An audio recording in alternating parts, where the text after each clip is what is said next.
বন্ধুগণ নমস্কার। প্রথমে আপনাদের করবো আপনারা আমার চ্যানেলটি সাবস্ক্রাইব করবেন, ভিডিওটি লাইক ও শেয়ার করবেন।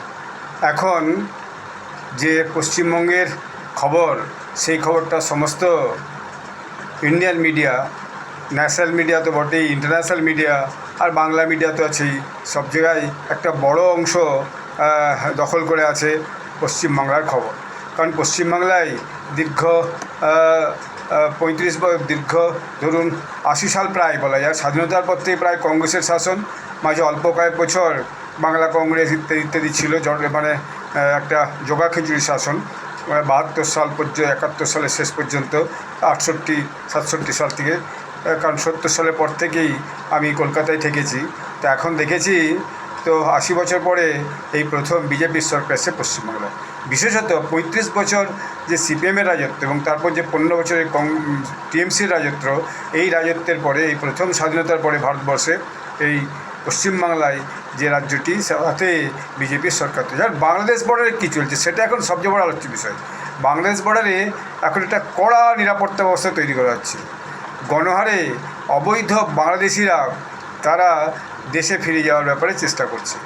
এই যে দেশত্যাগের যে প্রচেষ্টা, তারা হচ্ছে অবৈধ অভিবাসী, ইললিগ্যাল ইমিগ্রেন্টস। তাদের বিরুদ্ধে কঠোর পদক্ষেপের ভয়ে তারা সব 24 পরগনার সীমান্ত এবং মালদার সীমান্ত চৌকিতে জড়ো হয়েছে।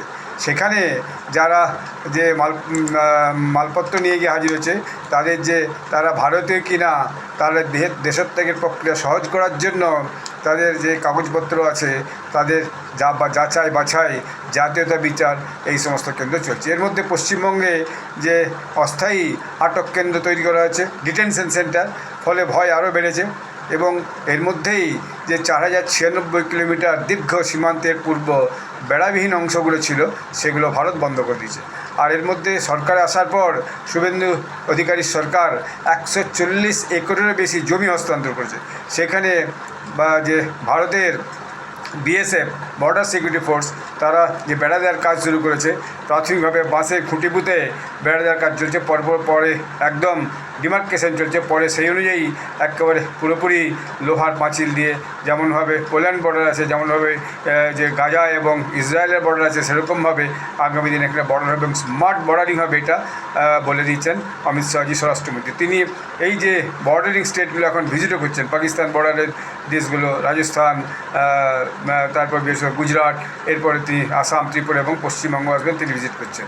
তো ফলে এখন মাঝে মধ্যে বিজেপি যে বাংলাদেশ বর্ডারের যে আছে, তাদের সঙ্গে কোথাও একটু তর্ক বিতর্ক হচ্ছে, কোথাও স্থানীয় গ্রামবাসীরা বিএসএফকে জায়গাও দিচ্ছে না। দেখা যাক কী হয়।